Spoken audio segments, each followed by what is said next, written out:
Taib. Bismillahirrahmanirrahim. Assalamualaikum warahmatullahi wabarakatuh.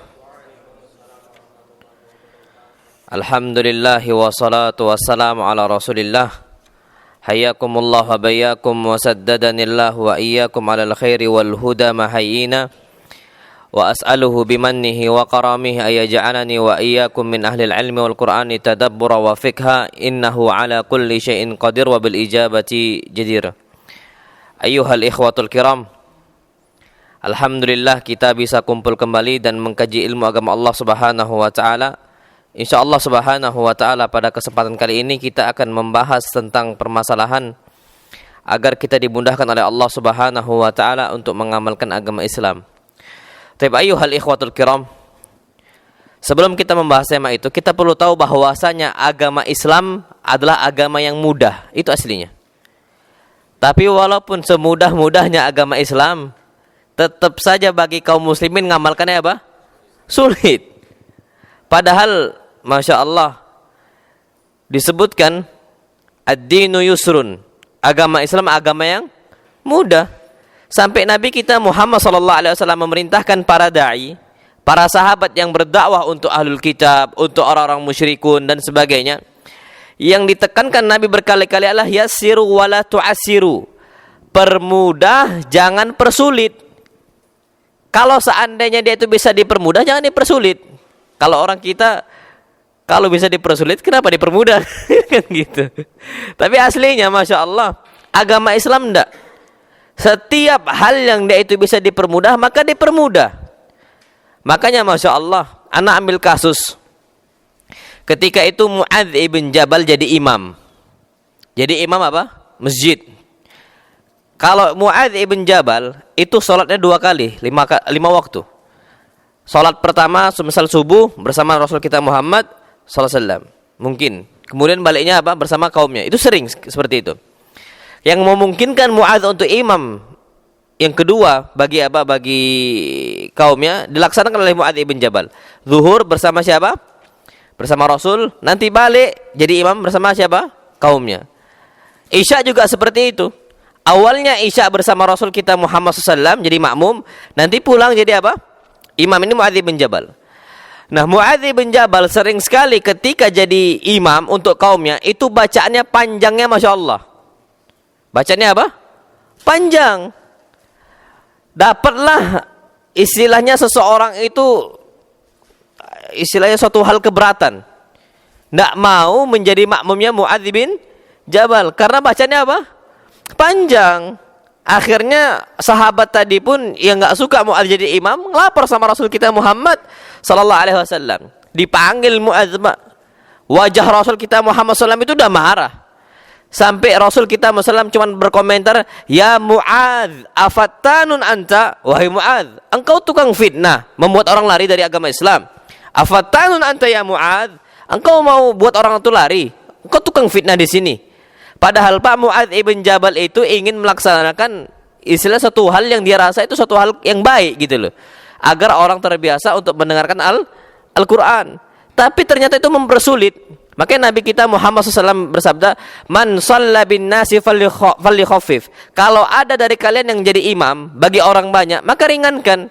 Fa inna min waraihim al-kabir wad-dha'if wadhul hajah wal marid. Di belakang imam itu ada orang yang sudah tua renta, kalau dibacakan alif lam mim langsung pingsan. Kan gitu Masya Allah. Ada anak kecil mungkin, ada semisal orang yang sakit dan ada orang kebutuhan dan sebagainya. Nggak bisa untuk istilah panjang-panjang. Nah, Nabi nggak suka kalau seandainya Nabi kita Muhammad SAW mendapati para sahabatnya mempersulit apa? Umat Islam. Tidak suka. Makanya Nabi itu SAW itu marah dan murka. Makanya Masya Allah Tabarakallah. Nabi kita Muhammad SAW sebagaimana kata Aisyah, maka Rasulullah SAW yukhayyar baina amrain. Tidaklah Rasul kita SAW dikasih pilihan, 2 pilihan, illa ikhtara aisarahuma, kecuali Nabi pilih yang paling mudah. Kalau bisa dimudahkan, dimudahkan. Awal disyariatkannya sholat, Nabi kita Muhammad SAW berangkat Isra dan Mi'raj. Ketika di atas langit, ketika berjumpa dengan Allah Subhanahu wa taala, berapa kali sholat diwajibkan untuk umat Islam? khamsuna sholah, 50 kali sholat. Turun ke bawah, jumpa dengan Nabi Musa alaihis salam. Apa kata Nabi Musa? Inna ummataka la tutiku ala dhalik. Wahai Muhammad, sesungguhnya umat engkau itu nggak bisa melaksanakan 50 kali sholat. Karena Nabi Musa ini tahu Bani Israel dulu juga seperti itu, manusia. Apalagi sampai 50 kali sholat. Was'al rabbaka takhfif. Minta kepada Allah keringanan, ringankan, korting lagi, jangan 50 kali sholat. Turun. Ketika itu naik ke atas, dikasih keringanan. Turun ke bawah, tetap gak mampu wahai Muhammad. Naik lagi minta sama Allah. Terus sampai terakhir potongannya berapa? 5 kali sholat, 5 waktu. Sekarang Pak, Masya Allah, mayoritas umat Islam 5 waktu sulit atau tak sulit bagi mereka? Sulit. Padahal dari 50 ke 5 sholat tetap sulit. Kalau seandainya itu dibiarkan sampai sekarang 50 kali sholat, yakin banyak yang tak sholat. Makanya kondisi agama Islam itu aslinya gampang, wallahi mudah. Ya susah gimana, Masya Allah Pak. Kita nggak bisa sholat dalam kondisi tegak, kita diperintahkan tuh apa? Duduk. Sholli qa'iman, sholatlah berdiri. Kalau nggak mampu maka apa? Duduk. Kalau nggak mampu duduk maka apa? Berbaring. Fa'ala jambin. Itu kan udah kemudahan. Kita safar, boleh jamak dan qasar. Boleh gabungkan sholat zuhur dengan asar, maghrib dengan isya. Dan rakaatnya dikosor, dipotong lagi, dikorting. Yang awal yang 4 rakaat jadi berapa rakaat? 2 rakaat. Itu kan semua kemudahan. Tapi tetap saja, Masya Allah, yang namanya umat Islam tetap merasakan berat untuk melaksanakan apa? Sholat. Makanya ala kulli hal, kata para ulama, yang perlu kita ketahui bahwasanya agama Islam itu mudah dan gampang. Tapi ternyata banyak umat Islam yang merasa sulit. Taib. Bagaimana kita itu agar dimudahkan untuk mengamalkan agama Islam yang aslinya mudah gitu ya, tapi terlihat sulit? Kata para ulama, harus mengamalkan ilmu di saat dia ketahui ilmu tersebut. Jangan ditunda-tunda. Banyak orang udah tahu bahwa saya sholat isya itu hukumnya wajib. Nantilah. Yang awalnya mudah makin sulit, numpuk gitu loh. Kewajiban sekarang nggak usahlah istilahnya masalah agama. Masalah urusan kantor, urusan pekerjaan. Kalau nggak langsung dikerjakan, jadi apa? Sulit, numpuk, akhirnya bingung dan sebagainya. Tapi kalau langsung dikerjakan, datang kewajiban langsung kerjakan, itu lebih mudah. Makanya yang awalnya mudah terasa sulit, kenapa? Udah numpuk. PR dulu kita sekolah semisal, atau ketika kita dulu kuliah, yang seharusnya dikerjakan itu mudah. Kalau seandainya setiap ada PR kerjakan itu mudah. Tapi kalau nggak langsung dikerjakan makin sulit. Itu yang terjadi pada umat Islam. Ada kewajiban sholat isya, nantilah. Terus sampai akhirnya malah nggak sholat 5 waktu. Asli sholat 5 waktu itu gampang. Itulah yang Allah Subhanahu wa taala firmankan, walau annahum fa'alu ma yu'adzuna bihi lakana khairan lahum wa ashadda tathbita. Seandainya mereka langsung mengerjakan apa yang diwasiatkan dan diperintahkan untuk mereka, lakana khairan lahum, itu lebih baik untuk mereka, wa ashadda tathbita, dan mereka lebih mudah untuk kokoh di atas agama Islam. Lebih mudah untuk mengamalkan. Tapi kalau seandainya nanti, maka sulit. Ini seperti Bani Israel. Ketika itu, Masya Allah, Bani Israel diperintahkan untuk nyembelih apa? Sapi. Ketika nyembelih sapi, Pak, Masya Allah, nggak dikerjakan. Banyak tanya, Masya Allah. Sampai Masya Allah kata Bani Israel, tanya kepada Rabb engkau, wahai Musa, sapi apa yang mau kita sembelih? Dijawab sama Allah Subhanahu wa taala, baqaratun safra faqi'ul launuha tasurrun nadhirin. Baqaratun la faridun wala bikrun awanun baina dzalik. Adalah sapi yang dia itu tidak terlalu muda, tidak terlalu tua, tapi tengah awanun baina dzalik. Awalnya Masya Allah, Pak, harusnya dimudahkan. Sapi kan kita diperintahkan untuk nyembelih sapi. Bebas enggak? Bebas. Mau muda, mau tua, mau tengah-tengah, bebas. Selama enggak ada peraturan, jangan banyak tanya dan jangan ditunda-tunda, kerjakan saja langsung. Sah. Tapi Bani Israel ini memang tipikal mereka itu malas ngerjakan. Nantilah. Akhirnya dia buat alasan, nanya sapi apa yang mau kita sembelih. Aslinya dia itu bukan hanya untuk mau ngamalkan, bukan, tapi mau ditunda, banyak alasan. Sapi apa gitu loh, kami nggak jelas. Akhirnya jelaskan sapi yang tidak terlalu muda, tidak terlalu tua, tapi umurnya tengah. Akhirnya ada spesifik baru tentang masalah umur tengah-tengah gitu loh. Masih nanya lagi, malaunuha, warnanya warna apa? Padahal warna hitam bisa, warna putih bisa, warna coklat bisa, warna kuning bisa. Tapi ini memang banyak alasan, ditunda. Akhirnya apa kata Allah SWT? Tambah spesifik lagi. Dengan warna apa? Safra'u faqi'ul launuha tasurun nadirin. Sapinya itu warna kuning, kena dia. Aslinya mau warna hitam putih, warna apa sapi perah itu ya fadal. Sapi coklatnya juga fadal. Tapi gara-gara dia itu menyusahkan diri mereka sendiri, nggak mau mengamalkan, akhirnya mempersulit. Sampai yang ketiga nanya lagi, sapi apa dia itu? Akhirnya turun lagi oleh Allah Subhanahu wa taala, baqaratun dzalulun tuthirul arda wa la taskil hartha musallamatun la syata fiha. Adalah sapi dzalul yang dia itu membajak apa sawah, taskil harth yang bisa menyeramkan apa tanaman-tanaman itu Pak, masya Allah, la syata fiha, yang tidak ada boleh cacat sama sekali. Tambah spesifik, harusnya kan bebas saja. Akhirnya apa kata Allah? Sampai mereka itu wa ma kadu yaf'alun, sampai mereka itu hampir saja tidak mengerjakan apa yang Allah perintahkan, suka ditunda. Makanya kata para ulama, wallahu alam, kalau kita mau dimudahkan kita beragama Islam, maka langsung dikerjakan di saat itu juga ketika Allah Subhanahu wa taala perintahkan. Baik, Pak. Ini sebagaimana Rasul kita Muhammad sallallahu alaihi wasallam bersabda, badiru bil a'mal. Segeralah kalian itu untuk mengamalkan, fitanan, sebelum banyak fitnah yang menggoda kalian. Ujung-ujungnya malas. Salat asar, mau laksanakan sholat asar asalnya mudah. Tapi ketika diajak kawan untuk pergi sebuah tempat, oh iyalah nanti aja sholat asarnya. Berangkat sama siapa? Kawan terlebih dahulu. Fitnah bukan itu? Fitnah. Harusnya kalau seandainya dia langsung adzan, langsung dia datang ke masjid, selesai urusan.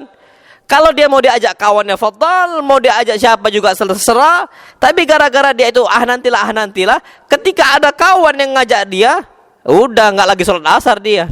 Ini terjadi di mana-mana.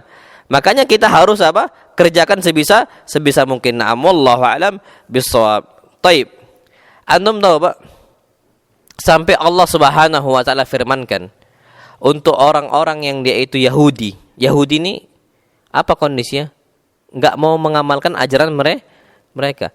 Ada syariat, mereka nggak mau kerjakan. Kenapa? Suka nunda-nunda. Nanti kata mereka. Ini yang Allah Subhanahu wa taala firmankan, matsalul ladzina hummilut taurata tsumma lam yahmiluha kamatsalil himari yahmilu asfara. Permisalan orang-orang yang dipikulkan untuk mereka at-Taurat, maksudnya yang diturunkan untuk mereka apa? Taurat. Tsumma lam yahmiluha, tapi mereka itu enggak mengamalkan apa yang ada dalam Taurat. Kamatsalil himari yahmilu asfara. Seperti mereka itu seperti keledai. Yahmilu asfara, yang membawa, yang memikul buku-buku yang banyak. Keledai Pak kalau zaman dulu fungsinya untuk membawa barang. Termasuk kata Allah Subhanahu wa taala, orang Yahudi yang enggak mau mengamalkan ilmu mereka, yang enggak mau mengerjakan apa yang diperintahkan oleh Allah Subhanahu wa taala, itu seperti keledai yang bawa banyak buku. Mereka tahu ilmunya, tapi keledai bebal, enggak mau mengamalkan. Ya keledai. Makanya permisalan orang seperti itu jangan sampai kita menjadi orang-orang Yahudi. Walaupun ayat ini turun untuk orang-orang Yahudi, tapi apa kata Ibnu Qayyim rahimahullah? Fahadzal matsal wa in kana qad duriba lil yahud. Permisalan bahwasanya orang yang tidak mengamalkan ilmu secara langsung itu dipermisalkan dengan orang yang dengan apa?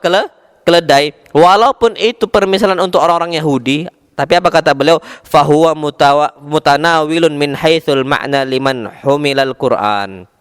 Itu seperti orang sama saja yang dia itu dipikulkan kepada dia Al-Qur'an. Tahu syariat, tahu agama, Dan apalagi dia itu tahu agama itu mudah, nggak diamalkan, maka apa? Maka itu sama saja dia itu seperti keledai. Kata Ibnu Qayyim, himar, keledai. Maka ya Pak, Masya Allah, yang perlu kita ketahui bahwasanya agama Bani Israel itu lebih sulit dibandingkan agama umat Islam. Kalau seandainya Bani Israel saja tidak diperbolehkan untuk tidak langsung mengamalkan, harusnya umat Islam lebih tak boleh. Kenapa syariatnya lebih mudah dibandingkan syariat Bani Israel? Kalau seandainya Bani Israel saja tercela gara-gara nggak langsung mengamalkan ilmu mereka, nggak langsung mengamalkan apa yang diperintahkan oleh Allah untuk mereka, apalagi umat Islam harusnya. Maka yang lebih berhak untuk digelari dengan keledai, Bani Israel atau umat Islam yang nggak mau mengamalkan ilmu? Umat Islam harus seperti itu.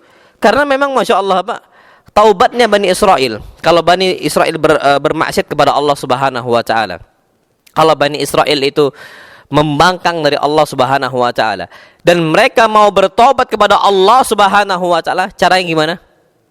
Bunuh diri. Faktulu anfusakum. Kalau kalian mau dihapuskan dosa-dosa kalian, maksiat-maksiat kalian oleh Allah, maka apa? Faktulu anfusakum, bunuh diri kalian sendiri. Kalau kita Pak, enggak. Tinggal datang ke Allah Subhanahu wa Ta'ala, kita hempaskan sejadah, datang ke masjid, tinggal apa? Ngangkat tangan, mengucapkan Allahumma gfirli wa tub alayya innaka antat tawwabur rahim, atau Rabbana zalamna anfusana wa illam taghfir lana wa tarhamna lanakunanna minal khasirin. Tinggal ngadu saja sama Allah, ya Allah, saya telah menzalimi diri saya sendiri, maka apa? Terima taubat saya, ampunkan dosa saya. Allah ampunkan. Tapi kalau Bani Israel tidak bisa seperti itu. Berarti agama Bani Israel jauh lebih sulit dibandingkan agama umat Islam. Kalau seandainya Bani Israel saya tercela karena nggak mengamalkan apa yang Allah perintahkan untuk mereka, apalagi umat Islam, harusnya lebih layak untuk dikatakan apa? Himar, apa? Keledai. Makanya Pak, Masya Allah, itulah doa kita yang kita baca setiap hari. Berapa kali? Ihdinas siratal mustaqim. 17 kali. Kita ucapkan ihdinas siratal mustaqim. Ya Allah, berilah aku ini jalan yang lurus. Siratal ladzina an'amta alaihim, adalah jalan yang mana mereka ini adalah orang-orang yang telah Engkau berikan nikmat untuk mereka. Ghairil maghdubi alaihim, ya Allah, bukan jalannya orang-orang dimurkai, dan bukan pula jalannya orang-orang apa yang sesat. Waladhdallin, orang yang sesat. Pak, perhatikan Masya Allah di sini. Al-Imam Ibnu Katsir menukilkan riwayat ghairil maghdubi alaihim, bukan jalan orang-orang yang dimurkai. Itu siapa? Orang Yahudi, dimurkai Yahudi. Kenapa Yahudi dimurkai? Ada ilmunya, tahu ilmunya, tapi nggak ngamalkan. Udah ngaji, udah jelas ilmu, tidak mau apa? Mengamalkan. Itu dia tercela. Sebaliknya waladhdallin adalah Nasrani, orang yang sesat. Kenapa mereka tak ada ilmu tapi mengamalkan? Tidak ada perintah diamalkan, tidak ada kewajiban dikerjakan. Ini orang-orang Nasrani. Ini sebagaimana rahbaniyah. Apa kata Allah SWT? Wa rahbaniyah ibtada'uha. Ini dalam Al-Quran. Mereka orang-orang Nasrani membuat rahbaniyah. Rahbaniyah ini pendeta tak boleh kawin. Ya kan? Wa rahbaniyatan ibtada'uha, kata Allah. Dan syariat rahbaniyah ibtada'uha yang mereka buat-buat sebagai bid'ah. Ini kata Allah SWT dalam Al-Quran Karim. Ibtada'uha, mereka buat apa? Suatu hal yang baru. Padahal kami tidak perintahkan, kata Allah Subhanahu wa taala dalam Al-Quran Karim. Kami enggak perintahkan dalam Al-Quran Karim. Ini Pak terjadi. Allah SWT firmankan, mereka-mereka seperti itu adalah orang-orang yang imma sesat atau imma dimurkai. Makanya Pak, kalau seandainya tak ada perintah, jangan dikerjakan. Tapi kalau ada perintah, jangan ditunda, langsung saja kita amalkan. Dan itu yang perlu kita ketahui. Dan jangan dikira Pak, Masya Allah, agama Islam yang mudah ini kita nggak ngamalkan. Kita harus pahami bahwasanya setiap apa yang kita lewatin dari umur kita di dunia, jangan kira nggak ditanya. dengan segampang itu agama Islam, ternyata kita masih ngamalkan, jangan dikira nggak ditanya oleh Allah Subhanahu wa Ta'ala. Ini sebagaimana dalam hadis yang sahih Nabi kita Muhammad SAW bersabda, la tazulu qadama abdin yaumal qiyamah. Nah ini Pak, biar mudah kita mengamalkan agama Islam, catat ini hadis ini. Nabi mengatakan, la tazulu qadama abdin yaumal qiyamah. Tidaklah kedua kaki Bani Adam bergerak pada hari kiamat sampai ditanyakan beberapa hal, 4 hal. Salah satunya an umrihi fi ma'afna, tentang umurnya dihabiskan untuk apa? Pak, Masya Allah, kalau seandainya tak ada amalan, berarti kita ini kena azab. Umurnya dihabiskan untuk apa? Nggak ngamalkan. Berarti kita harus mengamalkan. Ini Pak, mau tak mau jadi motivasi. Gampangnya orang seperti ini. Bekerja di suatu perusahaan. Kalau nggak bekerja dengan target yang sesuai, maka akan dipecat. Kerja nggak dia semangat? Semangat. Tapi kalau nggak ada peraturan dan dia nggak tahu peraturan, biasa-biasa saja. Ya macam orang rimba yang tidak ada peraturan, biasa-biasa saja bagi mereka. Tapi kalau ada peraturan dan dia tahu, oh ini peraturannya, kalau seandainya nggak dikerjakan maka akan apa? Binasa, akan dipecat, akan di PHK, dirumahkan dan sebagainya. Yakin dia kerjakan. Nah kalau kita tahu pada hari kiamat ternyata tidaklah setiap umur yang lewat untuk kita ditanyakan oleh Allah SWT, pasti ngamalkan. Pasti kita beramal dalam agama Islam. Wa an ilmihi fima fa'al, ini dia. Dan dia akan ditanyakan tentang ilmunya, dikerjakan atau tak dikerjakan. Ini Pak akan terngiang-ngiang di kepala kita. Mau tak mau berarti kita harus mengamalkan agama Islam. Mau nggak mau, harus semangat seperti itu. Kemudian apa? Wa an malihi min aina iktasabahu wa fima anfaqah, tentang harta dia, dari mana dia ambil dan kemana dia keluarkan. Kemudian wa an jismihi fima ablah, dan tentang tubuh dia habiskan untuk apa, dia gunakan untuk apa tubuh dia tersebut. Wallahu a'lam bishawab. Makanya Pak, Masya Allah, para sahabat saja itu nggak mau mereka itu tinggalkan amal dalam agama Islam. Mereka tahu agama Islam itu mudah. Dan mereka itu betul-betul faham bagaimana para sahabat, bagaimana para tabi'in, bagaimana para tabi'ut tabi'in, dan bagaimana Rasul kita SAW beramal. Ana ambil contoh di sini. Disebutkan oleh Abu Darda.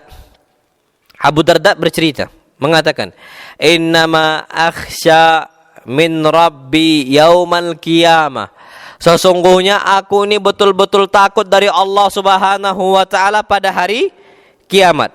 An yad'uwani ala ru'usil khalaik, ketika Allah Subhanahu wa Ta'ala memanggil saya di hadapan semua makhluk, ditampakkan semuanya pekerjaan-pekerjaan dia. Fayaqulu ya Uwaimir, maka Allah mengatakan, ya Uwaimir, wahai Abu Darda, maksudnya wahai Uwaimir.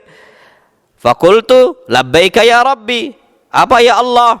Fayaqulu li ma amilta fima alimta, wahai Abu Darda, apa yang telah engkau amalkan dari apa yang telah engkau ketahui? Engkau amalkan enggak? Engkau kerjakan enggak langsung? Kalau enggak apa, berarti Abu Darda itu malu. Dan itu Abu Darda ditanyanya ala ru'usil khalaik, di semua apa? Makhluk, di hadapan banyak makhluk. Makanya Pak, Masya Allah, macam nanti kita pada hari kiamat kita perlu tahu, wa anna sa'yahu sawfa yura, kata Allah, dan semua amal manusia itu akan dipertontonkan. Macam kita nonton nian, dari awal sampai dia meninggal, ditontonkan oleh Allah SWT. Dari awal dia mukallaf, dia balik, dipertontonkan oleh Allah SWT. Pekerjaan-pekerjaan dia, kewajiban dia tinggalkan, keharaman dia kerjakan, semua dipertontonkan ala ru'usil khalaik, di hadapan semua apa?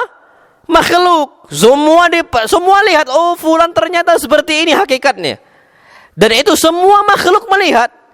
Makanya Allah firmankan yauma tubalas sarair, yang mana pada hari kiamat semua yang itu bentuknya rahasia di dunia Allah akan bongkar pada hari kiamat.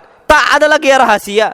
Makanya setiap orang itu akan malu jumpa dengan umminya, dengan ibunya, malu dengan jumpa dengan bapaknya, malu jumpa dengan saudaranya. Malu kenapa? Rupanya hakikatnya seperti itu. Sampai Masya Allah ada salah seorang disebutkan ya amir bil ma'ruf wan nahi 'anil munkar, seorang dai yang selalu ngajak kepada kebaikan dan melarang dari apa? Kemungkaran. Pada hari kiamat, Masya Allah, ternyata jamaahnya bertanya sama dia, kenapa engkau di neraka? Alasta ta'muruna bil khair wa tanhana 'anil munkar? Bukankah dulu engkau di dunia memerintahkan kami kepada hal yang ma'ruf dan mencegah kami dari hal yang mungkar? Apa kata dia? Naam, dulu aku perintahkan kalian untuk satu hal yang baik, walam ati, tapi aku enggak kerjakan. Wa nahaitukum an munkar faati, dan aku larang kalian dari kemungkaran dan aku kerjakan. Apa kata para ulama? Semuanya akan dipertontonkan. Dan Abu Darda malu kalau dipertontonkan amal dia dari awal dia balik sampai akhir dia meninggal, ternyata tidak ada amal yang dia kerjakan. Nah, kalau kita seandainya faham kondisi seperti ini, Pak, kita akan semangat untuk beramal, akan mudah bagi kita seperti itu. Nah, wallahu a'lam bissawab. Makanya kita perlu tahu, Pak, Masya Allah, disebutkan oleh Ali bin Abi Thalib, beliau mengatakan, ya hamalatal ilm, wahai orang-orang yang memiliki ilmu, orang-orang yang udah ngaji, udah paham ilmunya, i'malu bihi, jangan tunda-tunda lagi, i'malu bihi, langsung kerjakan ilmu kalian semua. Fa innal alim man amila bima alim, sesungguhnya dikatakan seorang alim yang berilmu kalau dia mengerjakan apa yang dia ketahui. Semuanya. Wa wafaqa ilmuhu amalahu, dan ilmunya selaras dengan amalnya, maka dimudahkan, Mbak. Tapi kalau macam orang munafik, tahu ilmunya tapi dia malas kerjakan, susah nggak dia mengerjakan? Susah. Ujung-ujungnya sebagaimana Allah firmankan, wa idza qamu ila salati qamu kusala. Mereka kalau menegakkan salat, mereka menegakkannya dengan cara apa? Malas-malasan, terasa berat bagi mereka. Kenapa? Karena ilmunya tak selaras dengan amalnya, malas-malasan. Jadi Islamnya itu nanggung. Makanya nggak boleh kita masuk Islam dalam kondisi nanggung, nggak boleh. Kenapa? Makin susah bagi kita. Yang Allah firmankan, ya ayyuhalladzina amanu dukhulu fis silmi kafah. Wahai orang-orang yang beriman, masuklah kalian itu ke dalam agama Islam secara apa? Kafah, menyeluruh, semuanya. Jangan sampai kita menjadi Bani Israil yang sulit beramal gara-gara apa? Ngambil sebuah syariat yang dia suka, tinggalkan syariat yang dia tidak apa? Suka. Akhirnya berat. Untuk sekarang sebagian syariat, lama-lama semua syariat dibuang dia. Awal-awalnya setengah syariat yang dibuang, setengahnya diterima. Tapi lama-lama, Masya Allah, semua syariat apa? Dibuang dan ditolak oleh mereka. Na'am, wallahu a'lam bissawab. Itu kata para ulama. Kemudian yang berikutnya juga adalah yang perlu kita ketahui agar kita dimudahkan beramal oleh Allah Subhanahu wa taala, adalah doa minta ketetapan hati. Karena Pak, Masya Allah, tanpa berdoa kita sulit beramal. Jangan sampai kita itu mengamalkan agama Islam menyandarkan kemampuan diri kita sendiri, nggak bakal bisa. Makanya termasuk doa kita setiap pagi dan petang hari, ya hayyu ya qayyum bi rahmatika astaghits. Wahai yang maha hidup, ya qayyum, maha tegak sendiri. Apa kata kita mengatakan, ya hayyu ya qayyum bi rahmatika astaghits, dengan rahmat engkau kami minta pertolongan. Aslih li sya'ni kullah, tolong ya Allah, perbaikin kondisi saya semuanya ya Allah. Wala takilni ila nafsi tarfat ain, jangan engkau serahkan diri saya kepada saya. Enggak boleh ya Allah, aku enggak bisa. Maka aku butuh kepada engkau. Nah, termasuk rasa butuh kita kepada Allah dengan cara berdoa, dimudahkan beramal dalam agama Islam. Makanya Masya Allah, Pak, doa yang patut untuk kita ucapkan adalah apa? Ya muqallibal qulub, tsabbit qalbi ala dinik. Wa ya musarrifal qulub, sarrif qalbi ila ta'atik. Wahai zat yang membolak-balikkan hati, tetapkan hati saya di atas agama engkau. Pak, Masya Allah, insya Allah Allah mudahkan untuk mengamalkan amal saleh. Wahai zat yang membolak-balikkan hati, yang memalingkan hati, palingkan hati saya kepada ketaatan engkau. Kalau enggak, wallahi susah. Nabi kita Muhammad sallallahu alaihi wasallam saja, yang beliau itu maksum, beliau tidak ada dosanya sama sekali, yang mana syaitannya, qarinnya, Nabi kita Muhammad SAW udah masuk apa? Islam. Masya Allah, Pak, udah masuk Islam loh. Kita ini jin qarin kita sampai hari kiamat apakah kafir, nggak masuk Islam. Jadi kita ini digoda terus untuk apa? Melaksanakan maksiat maksiat. Tapi Nabi kita Muhammad SAW yang jiwanya udah bersih, dicuci oleh malaikat dan manusia, makhluk yang paling bagus, malaikat Jibril, dicuci pakai air yang apa? Paling bersih. Air apa? Zam-zam. Hati Nabi kita SAW udah bersih, Pak, Masya Allah, naki, jernih hati Nabi kita SAW, nggak ada titik noda sedikit pun. Ternyata, Pak, Masya Allah, dengan kondisi Nabi kita SAW betul-betul prima untuk mengamalkan ketaatan, tetap minta tolong sama Allah. Sampai kata Ummu Salamah radhiyallahu taala anha, Nabi paling sering berdoa ketika sujud doa apa? Ya muqallibal qulub. Itu Nabi SAW. Sampai Masya Allah, kata Nabi kita SAW, ma minkum min ahadin illa waqad ukila alaihi qarinuhu minal jin. Tidaklah kalian ini hidup di dunia kecuali telah diberikan untuk dia itu qarin berupa jin. Qarin ini kemana-mana ada dia. Tapi bangsa jin. Kita mau ke sana ada jinnya, ada qarinnya. Kita mau ke sana ada qarinnya. Terus nyertai. Wala anta ya Rasulullah. Sahabat nanya, engkau gimana? Ada nggak qarinnya? Ada. Illa a'ani Allahu alaihi fa aslam. Tapi Allah bantu saya dengan membuat dia ini masuk Islam. Fala ya'muruni illa bi khair. Maka dia ini tidak mengajak saya, qarin ini enggak bakal ngajak saya kecuali kepada kebaikan, mudah beramal. Tapi tetap kondisi seperti itu Nabi paling sering mengucapkan ya muqallibal qulub. Nah, apalagi kita, hati kita masih Masya Allah kotor, nodanya banyak, qarinnya pun masih kafir. Dan kondisi kita sulit untuk beramal. Di zaman Nabi fitnah itu kecil, di zaman kita fitnah apa? Besar. Harusnya kita lebih sering untuk berdoa seperti ini dibandingkan Nabi kita Muhammad sallallahu alaihi wasallam. Harus seperti itu, mau tak mau. Doa yang lain dalam Al-Qur'an Karim, Rabbana la tuzigh qulubana ba'da idh hadaitana. Masya Allah. Rabbana, wahai Rabbku, la tuzigh qulubana, jangan jadikan hati-hati kami melenceng, ba'da idh hadaitana, setelah kami dapat hidayah. Pak, jangan dikira kita udah ngaji nggak bakal melenceng lagi. Wallahi nggak, istilahnya bukan suatu hal yang mustahil. Kita dapat ilmu, nanti setelahnya kita bakal apa? Melenceng. Ana ceritakan berkali-kali Pak Abdullah Al-Qasimi. Abdullah Al-Qasimi.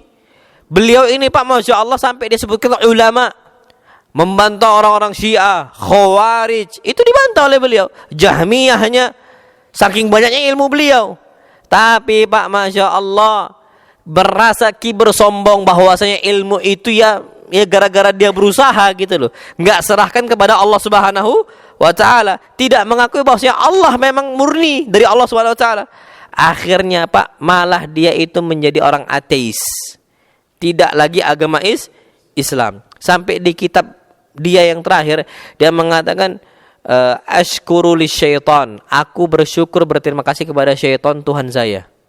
Bayangkan antum, itu orang ateis. Abdullah Al-Qasimi dulunya ulama besar dan bukan orang-orang zaman dahulu, zaman kita sebelum kita. Abdullah Al-Qasimi. Itulah apa kata para ulama, jangan kita itu istilahnya berpaling dari doa. Padahal doa itu adalah senjata pamungkas bagi kita agar dimudahkan untuk beramal. Makanya sampai disebutkan dalam sebuah riwayat, ad-du'a silahul mu'min. Yang namanya doa adalah senjata semua orang beriman. Kalau tak berdoa, Pak, Masya Allah, seakan-akan tak ada senjata. Gimana dia mau lawan syaitan? Gimana dia mau jihad lawan diri dia, hawa nafsu dia? Hawa nafsu dia mengajak dia kepada zina, diikuti. Hawa nafsu dia mengajak dia kepada apa? Judi, diikuti. Hawa nafsu dia mengajak dia untuk apa? Minum khamar, diikuti. Nggak ada senjata sama sekali. Ya udah, pasrah aja, tunduk saja. Karena dia kondisinya nggak mau berdoa.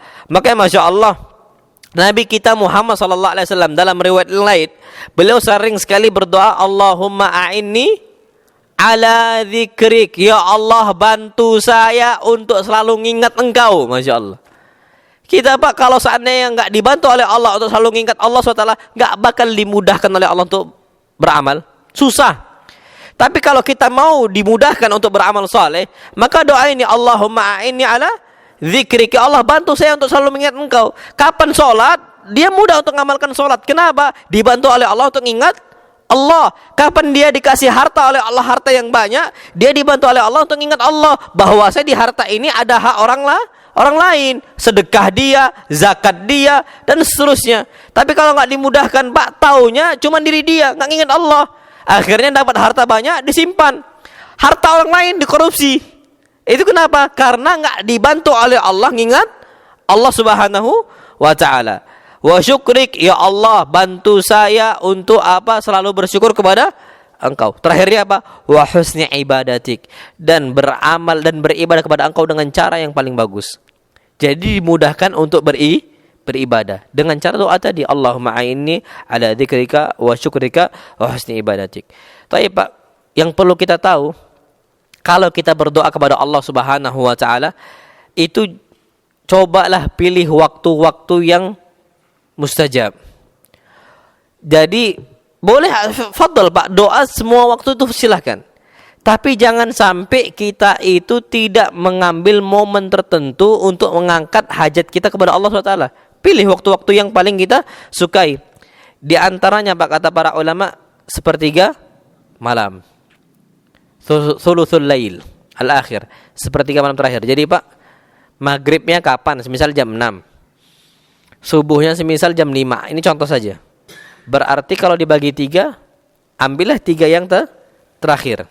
Itu kita gunakan untuk berdoa kepada Allah SWT. Berarti anggaplah jam-jam 2. Itu sudah masuk sepertiga terakhir. Adzan ya?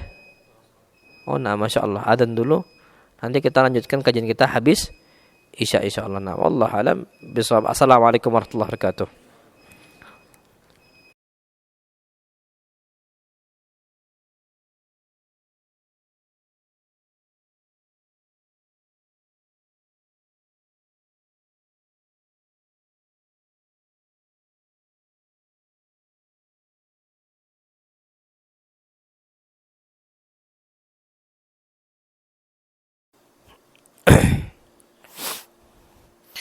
Bismillahirrahmanirrahim. Assalamualaikum warahmatullahi wabarakatuh. Alhamdulillahi wassalatu wassalamu ala rasulillah. InsyaAllah subhanahu wa ta'ala kita lanjutkan kajian kita kembali. Kemudian cara agar kita itu mudah beramal dalam agama Islam, itu adalah cari lingkungan yang bagus, teman yang baik. Ini penting, ini ngaruh wallah. Kita mau nggak mau, kita akan ngakuin itu. Dan ini sebagaimana yang dikatakan oleh para ulama, as-sahibu sahib. Sahib. Yang namanya sahib, yang namanya kawan, itu pasti narik dia. Kapan dia kawan baik, narik kepada kebaikan. Kapan kawan itu jelek, narik kepada keburukan. Itu mau nggak mau pasti. Makanya ilmu paten gitu loh, ilmu yang tak bisa dirubah lagi, kaidah hidup. Nabi kita Muhammad SAW bersabda, ar-rajulu ala dini khalilihi. Seseorang itu berada di atas perangai kawannya. Gak bakal mungkin dia itu yang namanya ustadz berkumpul dengan orang-orang minum khamar, tukang mabuk. Gak bakal. Itu pun sesekali untuk mendakwahkan. Tapi kalau untuk 24 jam gabung, gak ada ceritanya. Dan sama juga wanita-wanita yang berjilbab bagus, jubahnya bagus, dan juga Masya Allah terjaga muruah dia, kehormatan diri dia, gak bakal mungkin gabung dengan wanita-wanita pezina. Ya minimal dengan tukang model lah, istilahnya wanita-wanita yang digunakan untuk model dan sebagainya. Gak bakal ada, gak bakal bisa. Kenapa? Karena seseorang itu bersama di atas perangai kawannya. Falyanzur ahadukum man yukhalil. Maka lihat ke siapa kalian itu berkawan. Jadi mau nggak mau. Jadi kalau seandainya ana itu berteman sama orang minum khamar, ana itu nggak terpengaruh. Nggak mungkin. Sedikit pasti terpengaruh. Nggak mungkin nggak berpengaruh sama sekali. Mustahil. Ini kata para ulama. Dan apa yang Nabi katakan itu pasti terjadi karena Nabi mengatakan bukan dari hawa nafsu, wa ma yantiqu 'anil hawa.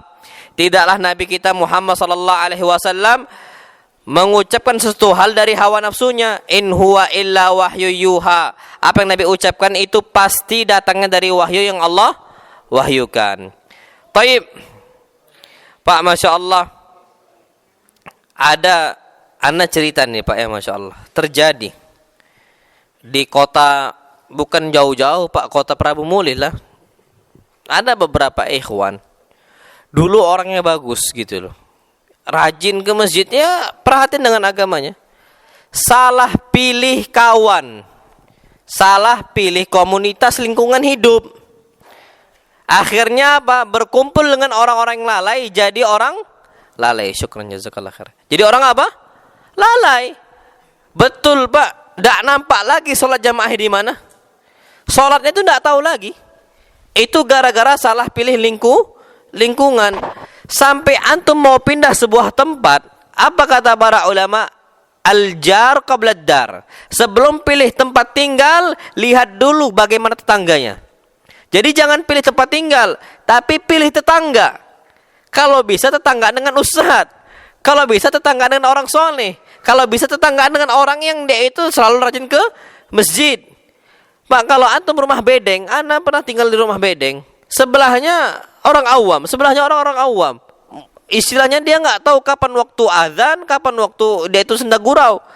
Azan aja masih muter apa? Musik, kan ganggu dan sebagainya, nggak nyaman. Dia nggak kenal Allah SWT. Keluar, ya nggak diperhatikan bagaimana aurat dia dan sebagainya. Itu terjadi. Makanya yang perlu kita tahu, lingkungan itu penting. Makanya wajar ada seseorang yang dia itu suka membunuh orang sampai 100 orang dibunuh sebelum zaman Islam datang. Dia itu mau bertobat, tapi nggak bakal bisa berubah sifat dia sampai dia pindah ke lingkungan yang bagus. Yang mana di lingkungan itu tidak ada satu orang membunuh. Tapi kalau dia mendapati satu orang membunuh di tempat itu, akan apa? Mengulangi lagi dan sebagainya. Makanya mau tak mau cari pilih yang tempat yang bagus. Dan itulah yang terjadi Pak, Masya Allah, pada hari kiamat nanti. Sebagaimana yang Allah firmankan, Al-akhilla yauma idzin ba'duhum li ba'din aduun illal muttaqin. Orang-orang yang berteman di dunia, tapi pada hari kiamat mereka akan bermusuhan kecuali orang bertakwa.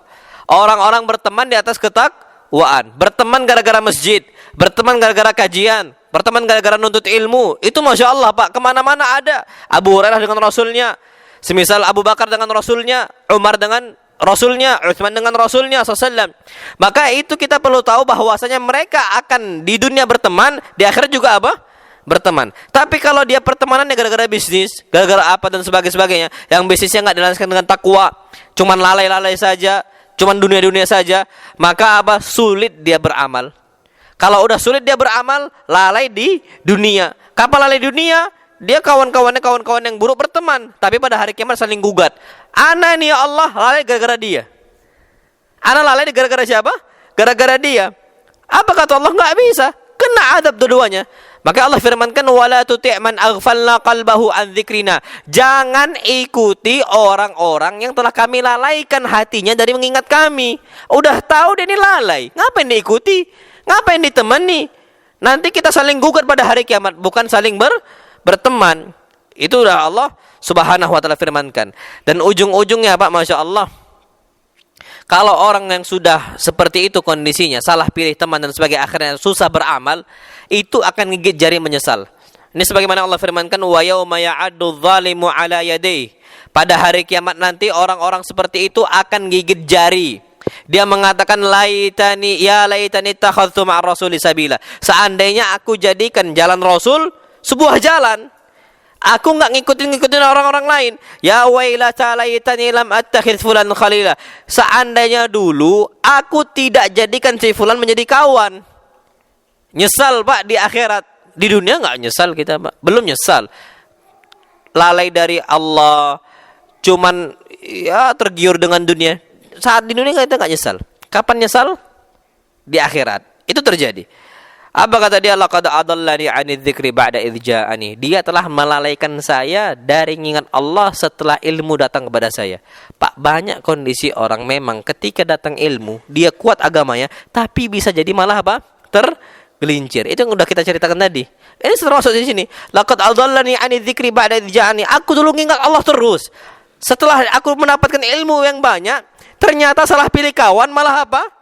Lalai. Sulit beramal. Dan itu terjadi oleh orang-orang yang dia itu masih berteman dan bergaul dengan orang-orang yang salah. Makanya Pak, antum kalau mau tahu tentang kondisi gimana si fulan, enggak usah tanyakan gimana kondisi fulan, enggak usah. Tapi lihat aja siapa kawannya fulan. Enggak usah tanya siapa fulan, gimana dia kondisinya, enggak usah. Langsung tanyakan siapa teman-temannya si fulan. Makanya kata para ulama, anil mar'i la tas'al. Engkau enggak perlu tanyakan kondisi seseorang, tuh enggak perlu.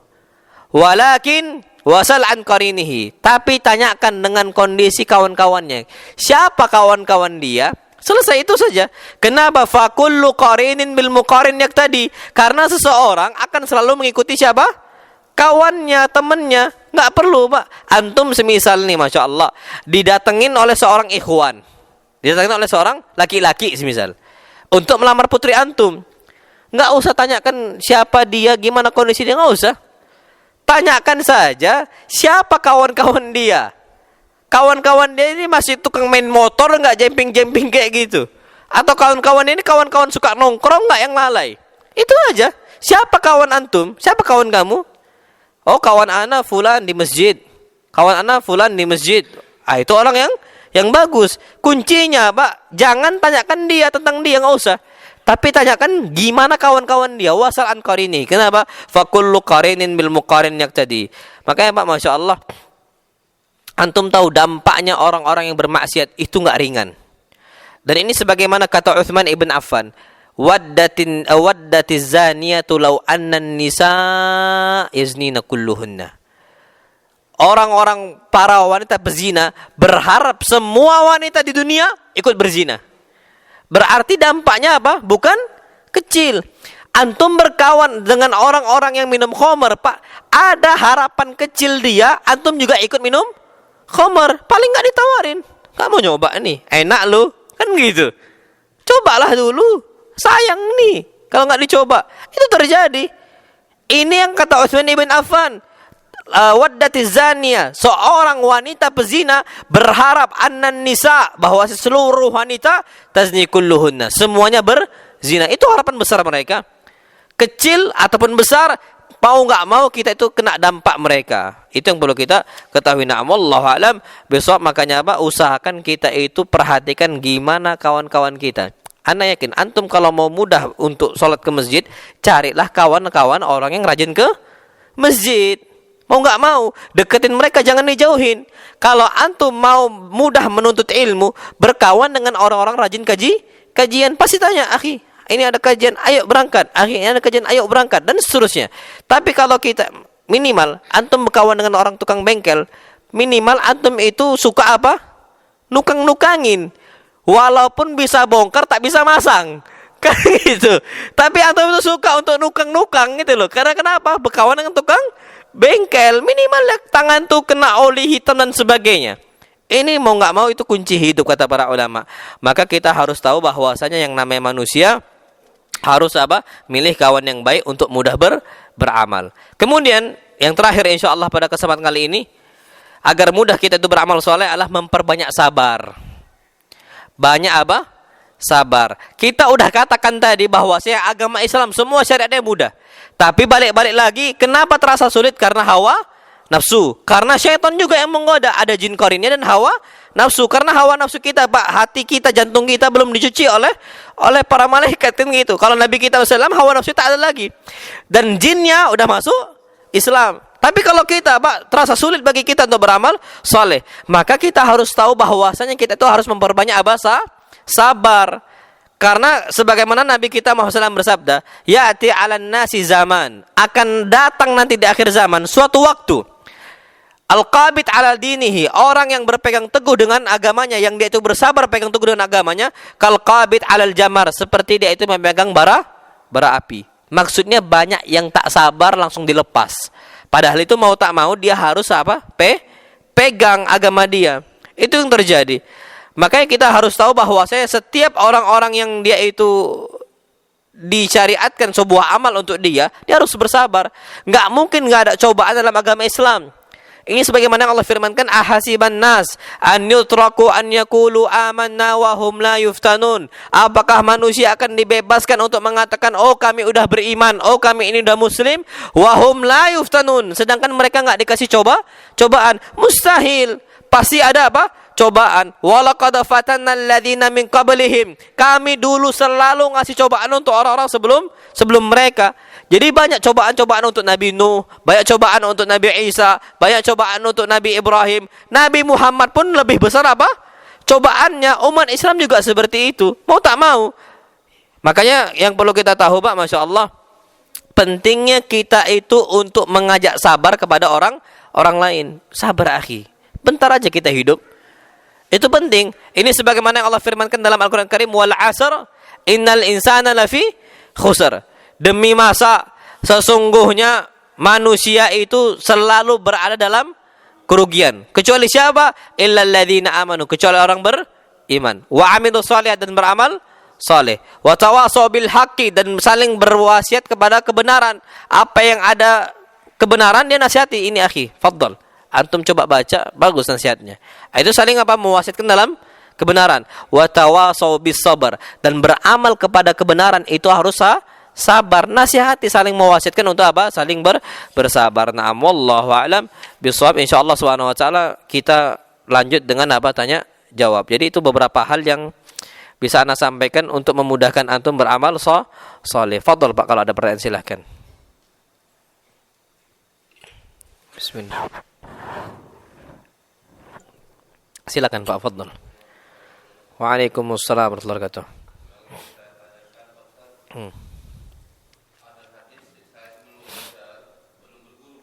Nah. Jika kamu menemukan imam itu sedang merokok, maka ikutilah, lalu kerjakanlah apa yang kamu tinggal. Nah. Yang saya maksud itu kan ada salat subuh. Kita ketinggalan 1 rakaat. Nah. Berarti yang kita kerjakan itu yang rakaat yang pertama atau yang terakhir yang kita kerjakan? Nah. Baik.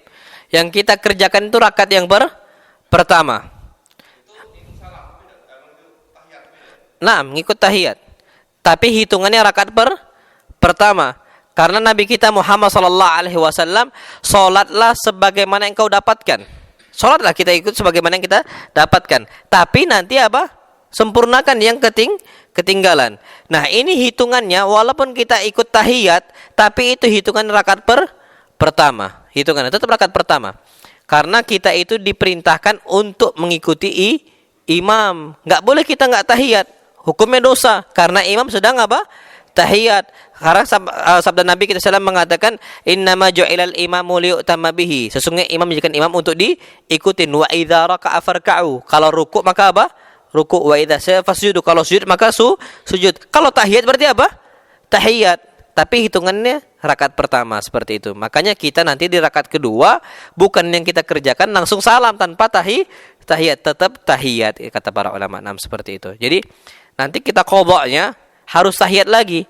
Karena yang rakaat pertama tadi yang tahiyat itu bersama imam. Yang kedua kita tetap harus tahiyat karena kita itu mengqadha' yang ketinggalan, yaitu rakaat yang kedua. Jadi seperti itu. Nah, wallahu alam bishawab. Fadhil yang lain. Nah.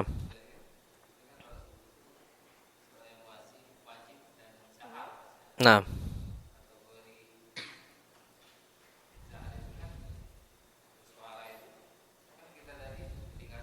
Nah. Enggak usah. Enggak usah dijahar. Karena kita itu jatuhnya itu sudah sholat sendiri. Makanya yang kita perlu tahu bahwasanya kalau kita ikut sama imam, maka kita ikut sholat imam. Kalau sudah sendiri lepas berarti kita sholat apa sendiri. Jadi seperti itu. Jadi nggak usah jahar lagi. Nah, wallahu alam bishawab. Karena udah terlepas. Makanya Pak, Masya Allah, kalau kita seandainya sholat bersama imam, rapat nggak kita sholat? Shaf kita rapat karena sedang sholat bersama imam. Tapi kalau sudah mengqadha, kenapa kita tak rapatkan lagi? Karena sudah sholat sendiri. Sama seperti jahar tadi, cukup kita sir, diperbolehkan. Kenapa? Karena kita sholat sudahnya sendiri, tak lagi bersama imam, nggak lagi sholat jamaah seperti itu. Jadi nggak terikat peraturan sholat jamaah. Jadi seperti itu, Pak. Nah, mullah. Nah, betul. Nah, Nah. Jahar itu kalau sholatnya jamaah, Pak. Kalau sendiri tetap sir. Tetap sir dia kalau sendiri. Macam kita sholat maghrib, kalau seandainya kita ada uzur, kita sedang sakit, maka kita ini sholatnya apa? Sir, karena tak terikat dengan sholat jamaah. Jadi seperti itu. Kalau sholat kita di rumah kalau sakit, nah, sholat sendiri. Nah, fadhal yang lain silahkan. Nah, fadhal. Waalaikumsalam warahmatullahi wabarakatuh.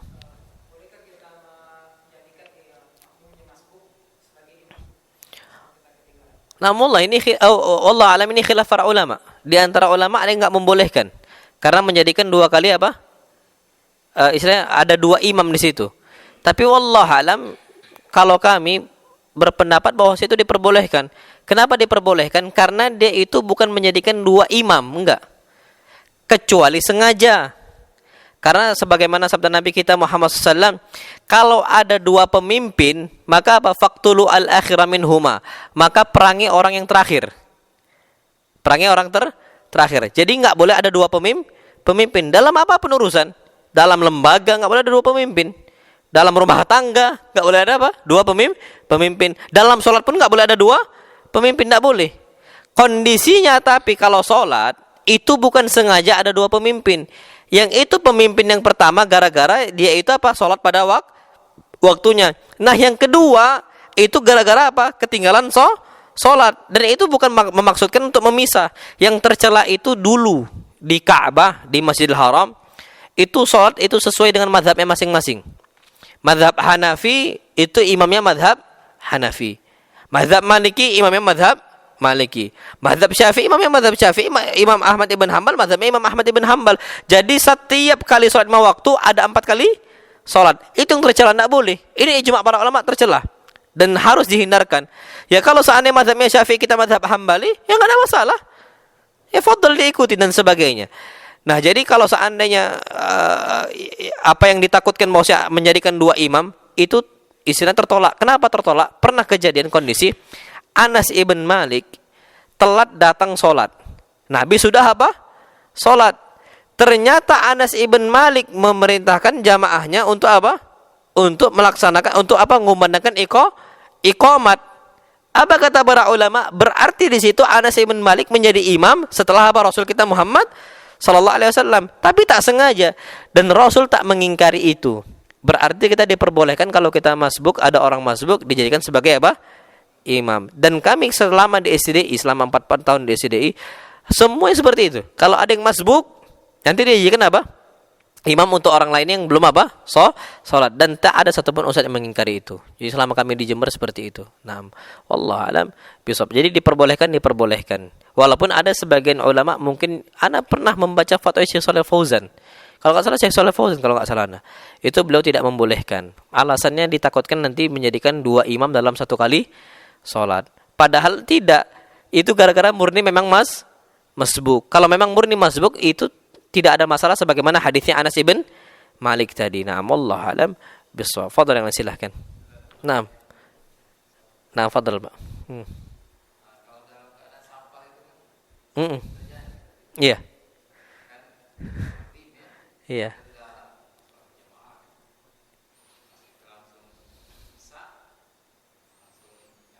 Iya.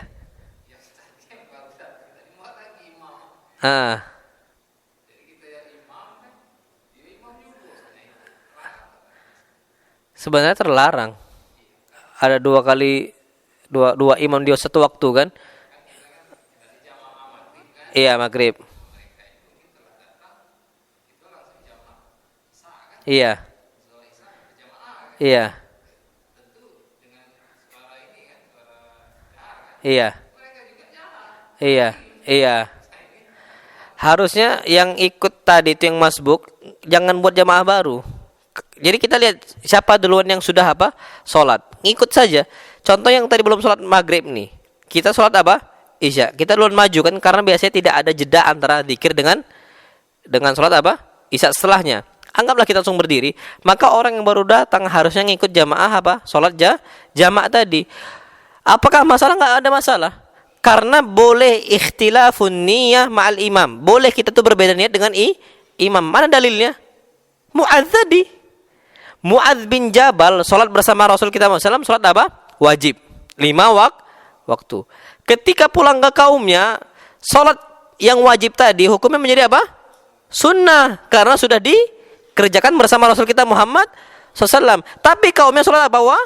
Wajib, karena belum sholat. Mu'adz bin Jabal sholat sunnah, dan juga apa? Kaumnya sholat wajib. Ternyata itu dilakukan sampai beliau meninggal, dan Rasul tidak pernah mengingkari. Berarti berbeda niat antara imam dengan makmum, boleh tidak?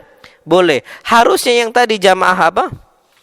Jamaah maghrib tadi, ya langsung saja ikut orang sholat yang isya qashar. Jadi kalau seandainya kasus seperti itu, berarti kalau dia seandainya sholat 2 rakaat dan tidak ada tahiyat, tidak ada masalah. Dia sudah dihitung berapa rakaat? Karena kan kita kan sholat kan isya kan di qashar, ya kan? Cuman dia itu pas berarti. Dia tinggal tambah apa? Satu rakaat, dan itu tidak ada masalah sama sekali. Jadi ikutin imam pertama, kemudian apa? Langsung tambah 1 rakaat. Niat dia sholat apa? Maghrib. Yang imamnya sholat apa? Isya di qashar. Jadi nggak ada masalah sama sekali perbedaan niat antara imam dengan makmum. Jadi seperti itu, Pak. Nggak ada masalah. Kurang ngerti? Naam.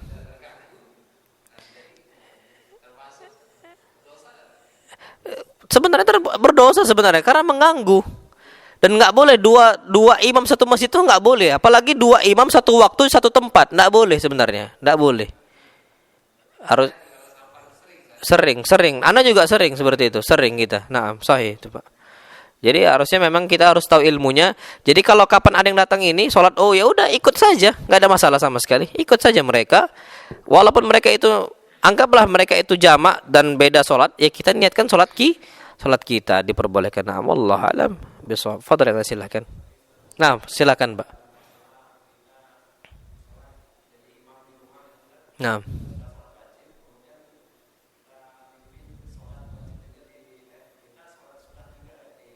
Nah. Nah. Hmm. Hmm. Langsung saya sholat isya nggak ada masalah. Sholat isya lagi nggak apa. Ah. Bagusnya sholat isya aja sama. Bagusnya disamakan sholat isya. Sebagaimana Mu'adz disamakan sholat isya. Cuman niatnya beda, sholat sunnah, sholat isya tapi sunnah. Yang kaumnya sholat isya tapi wajib. Untuk mengajarkan. Karena gini Pak, kadang-kadang anak itu akan mencontoh kepada orang tuanya. Mau nggak mau. Jangan sampai dikira, oh kok beda sholatnya, oh berarti sholatnya kayak gini. Maksudnya jangan sampai anak itu mengira bahwasanya sholat isya itu kepalanya pemimpinnya 2 rakaat, nanti apa makmumnya tambah rakaat. Mereka akan bingung seperti itu. Jadi disamakan saja untuk tujuannya untuk mengajarkan. Tapi jatuhnya sunnah, bukan wajib.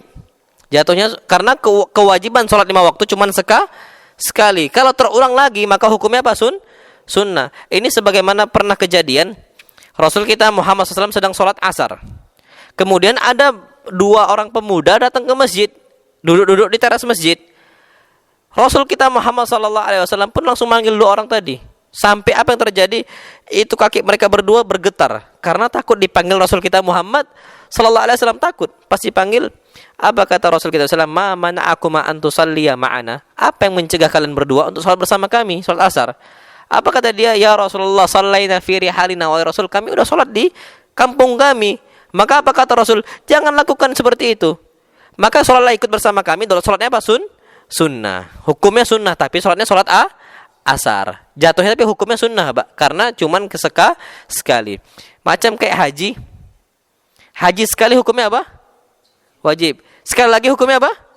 Walaupun sama-sama haji, perbuatannya juga sama. Seperti itu, Pak. Nah, niat kita yang kedua hajinya bukan haji wajib, tapi haji sunnah. Jadi seperti itu. Nah, wallahu alam. Jadi sekalian aja sholat isya bersama, enggak ada masalah. Tujuannya untuk membimbing istri, dan itu lebih afdal, lebih bagus seperti itu. Pak, yang silahkan, Pak. Nah, silahkan, Pak. Nah. Nah. Nah.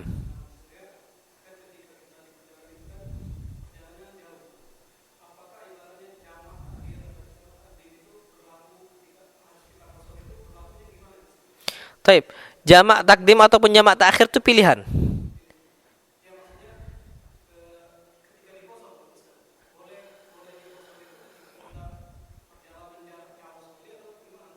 Taib. Dihitung qasar itu kata para ulama kalau seandainya hitungannya sudah safar. Selama dia hitungan safar, maka dia telah dibolehkan untuk apa kok? Qasar. Dan qasar ini khusus untuk musafir. Nah, perjalanan safar ini khilaf para ulama. Ada yang mengatakan 80 kilometer, 80 kilometer. Ada yang mengatakan ulama 80 kilometer. Seandainya kita berangkat semisal ke Palembang, berapa kilometer gitu? Berapa, Pak? 150. Berarti sudah masuk apa? Qasar. Maka kita diperbolehkan untuk qasar. Kapan boleh mulai qasar? Ketika kita telah keluar dari perbatasan kampung kita.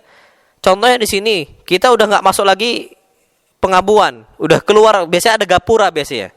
Gapura itu pembatas. Berarti kita keluar dari gapura berangkat menuju Palembang, kita diperbolehkan untuk apa? Qasar. Macam anak di Prabu. Kalau anak Prabu ini, Pak, berarti kalau perbatasan udah keluar itu anggaplah kalau Prabu ini, kalau zaman dahulu, Pak, itu perkampungan, biasa setelah itu Pak padang pasir. Nah, kalau zaman kita, kalau seandainya ini istilahnya perumahan, kemudian setelahnya itu hutan-hutan, berarti itu sudah memisahkan antara apa? Perkampungan. Lewat itu maka boleh. Anggaplah antum semisal ke Palembang, keluar dari Prabu Muli sampai ke Tahu Sumedang. Sebelum Tahu Sumedang itu kan hutan-hutan kan? Berarti itu diperbolehkan, sudah diperbolehkan untuk apa? Melakukan qasar. Jadi mulai qasar itu diperbolehkan ketika keluar dari batas perkampungan. Jadi seperti itu, Pak. Nah, tapi syarat perjalanannya itu khilaf para ulama. Ada yang mengatakan 80 km, tapi kalau Anas condong kepada salah satu farasikh. Ini sebagaimana kata Anas, disebutkan kharaja Rasulullah SAW ila Mina. Rasul keluar ke Mina dalam kondisi salah satu farasikh, 3 farsakh. Ketika 3 farsakh itu ternyata Nabi qasar, kata Anas bin Malik. 3 farsakh itu, Pak, 1 farsakh itu 3 mil. Berarti kalau 3 farsakh berapa mil? 9 mil. 9 mil berapa kilometer? Dekat juga. Anggaplah 1 mil itu 2 kilometer. Berarti kalau 9 mil 18 kilometer. Wallah alam, ana lebih condong ke situ. Dan termasuk Syekh Abdul Azim Badawi mengatakan seperti itu. Perjalanan yang 3 farsakh itu diperbolehkan untuk apa? Qasar. Nah, jadi wallah alam bisawab. Kalau antum berpegang kepada pendapat 80 km juga nggak ada masalah sama sekali. Tapi batas diperbolehkan sholat untuk qasar itu ketika keluar dari perbatasan kampung. Jadi seperti itu, Pak. Nah, wallah alam. Fadhal yang lain silahkan. Adapun takdim ataupun takhir, jamak yang didahulukan ataupun jamak yang diakhirkan itu sesuai dengan kemampuan antum. Kapan antum merasa lebih bagus untuk takdim maka takdim. Kalau antum merasa lebih bagus untuk takhir maka silakan di takhir. Jadi seperti itu. Wallahu alam bisawab. Fadhil yang lain silakan. Naam, silakan, Pak. Naam. Naam. Naam. Naam, baik. Ada hadis Nabi mengatakan raka'atul fajri khairum minad dunya wa ma fiha. 2 rakaat sebelum subuh lebih baik daripada dunia dan sisinya. Baik, kalau seandainya kita ketinggalan, boleh enggak kita qadha? Maka diperbolehkan. Tapi apakah wajib? Maka tidak wajib. Tapi boleh, naam boleh. Dan ini hadisnya sebagaimana Nabi kita Muhammad sallallahu alaihi wasallam melihat seseorang salat 2 rakaat setelah subuh. Maka Nabi tanya, "As-subuhu arba'?" Apakah salat subuh itu 4 rakaat? Karena dia mengerjakan salat 2 rakaat setelah apa? Subuh. Apakah salat subuh 4 rakaat? Kenapa? Karena setelah salat subuh enggak boleh lagi salat. Sebagaimana hadis Nabi, "La salata ba'da subhi hatta tusyriqa syamsu." Tidak boleh melaksanakan salat subuh, tidak boleh melaksanakan salat setelah salat subuh sampai matahari apa? Terbit, salat syuruk. Kapan udah tiba waktu salat syuruk maka boleh salat. Nah, ini sahabat habis subuh langsung salat 2 rakaat. Aslinya enggak ada salat. Maka Nabi katakan as-subuhu arba'. Apakah salat subuh 4 rakaat? Apa kata dia? Ya Rasulullah, huma rak'atan. 2 rakaat ini adalah 2 rakaat yang aku ketinggalan, tak aku kerjakan sebelum subuh. Inilah dia. Maka apa? Rasul pun mendiamkan dan Rasul pergi. Apa kata para ulama? Berarti itu sunnah takririyah. Sunnah yang Nabi diamkan, Nabi setujui. dan hukumnya nggak haram dan boleh, dan itu diperbolehkan. Jadi boleh diqadha sholat yang kita itu ketinggalan sholat sunnahnya, nggak ada masalah sama sekali. Sama seperti sholat habis zuhur. Rasul pernah kedatangan tamu. Ketika Nabi kedatangan tamu dari sebuah kabilah, Nabi tersibukkan dengan melayani tamu. Sholat sunnah Pak dikesampingkan oleh Nabi. Kenapa? Karena menjamu tamu hukumnya wajib. Sholat sunnah hukumnya sunnah. Akhirnya Nabi menjamu tamu terlebih dahulu sampai tiba waktu asar. Maka ketika waktu asar Nabi sholat 2 rakaat habis asar. Padahal apa kata Nabi? La sholata ba'dal asri hatta taghruba syamsu. Enggak boleh sholat habis asar sampai matahari terbenam. Tiba-tiba Nabi sholat 2 rakaat habis asar. Apa kata Ummu Salamah? Ya Rasulullah, bukankah engkau telah mengatakan bahwa saya tidak boleh sholat 2 rakaat setelah asar? Kenapa kau kerjakan? Apa kata Rasul kita SAW? Sesungguhnya sebuah kabilah datang kepada saya dan aku menjamu mereka. Hum syaghaluni ani sholati ba'da zuhur. Mereka telah menyibukkan saya dari 2 rakaat habis zuhur. Itulah 2 rakaat tadi yang aku kerjakan. Nah, maka kata para ulama boleh qadha, na'am boleh qadha. Tapi wajib, maka tak wajib. Kalau antum mau kerjakan fadhal itu lebih bagus. Karena apa? Karena antum ketinggalan. Nah, wallahu alam bisawab. Tapi kalau sering-sering ketinggalan, antum sering-sering qadha, ini yang masalah. Itu kalau seandainya secara kebetulan tak sengaja. Tapi kalau tiap hari ketinggalan antum qadha terus, ini yang bermasalah kan gitu. Berarti kita enggak menjaga waktunya. Nah, wallahu alam bisawab. Fadhal, yang silahkan. Nah, fadhal, Pak. Saya ini menceritakan pengalaman saya, Pak. Nah. Saya kan cuma berburu membaca Al-Quran. Nah. Tapi pengetahuan saya membaca itu sudah ada. Maksud saya terlalu banyak yang telah saya sampaikan kepada orang-orang di sekitar kita. Apakah itu diperbolehkan? Bahaya, enggak boleh. Enggak boleh. Kita nggak bisa cuman mencukupkan baca sendiri sesuai pemahaman kita sendiri lah. Kenapa? Karena para ulama mengatakan likulli ra'sin ra'yun. Setiap kepala ada pendapatnya masing-masing. Satu ayat itu ada antum memahami ayat tersebut berbeda dengan ana memahami ayat tersebut. Itu pasti berbeda. Terus kita memahami ayat tersebut harus sesuai Al-Qur'an dan hadis. Nah, nggak bisa kita sesuai dengan kepala kita pahami. Karena bahaya. Kenapa bahaya? Ada banyak ayat yang kita nggak mengerti ayatnya. Contoh seperti ini. Allah SWT berfirman, wa yas'alunaka 'anil khamri wal maisir, dan mereka bertanya kepada engkau tentang hukum khamr. Qul fihima itsmun kabirun wa manafi'u linnas. Katakanlah bahwasanya dalam khamr terdapat apa? Dosa, tapi apa? Juga ada banyak manfaat. Oh, kalau ada banyak manfaatnya berarti boleh semisal. Apa kata sebagian orang? Oh, berarti enggak ada masalah minum khamr. Padahal itu ayat turunnya di awal-awal Islam. Memang khamr diperbolehkan. Tapi kalau kita cuma bahas sampai seperti itu, ya sudah, berarti kita menganggap bahwasanya kita ini diperbolehkan untuk apa? Minum khamr. Padahal ada ayat yang lain melarang khamr secara mutlak. Itu ayatnya turun awal-awal Islam. Jangan sampai kita mengatakan, enggak apa-apa minum khamr lah.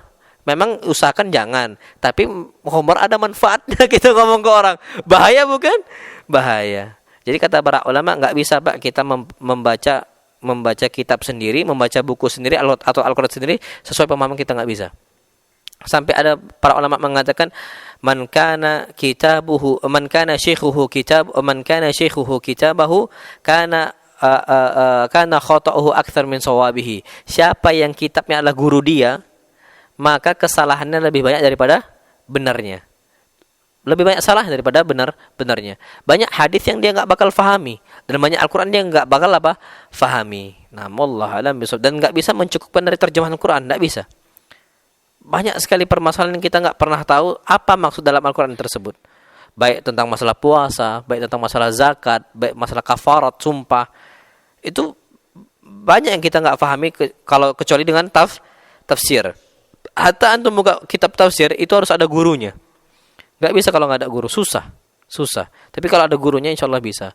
Maka kita itu metode kita memang harus ada guru. Nabi kita Muhammad SAW tetap ada gurunya. Siapa? Malaikat Jibril.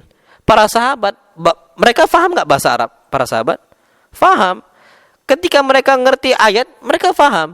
Tapi mereka tetap harus belajar tafsir dari Nabi kita Muhammad SAW. Nabi Muhammad tetap belajar tafsir dari malaikat Jibril. Itu mau nggak mau seperti itu. Maka kita perlu tahu bahwa kita ini butuh guru. Na'amullah alam. Jadi seperti itu, Pak. Nah, tapi kalau kita sudah tahu, ngerti ayatnya, tafsirnya seperti apa dari guru-guru kita, baru boleh disampaikan kepada orang-orang. Na'amullah alam. Fadl yang lain silakan.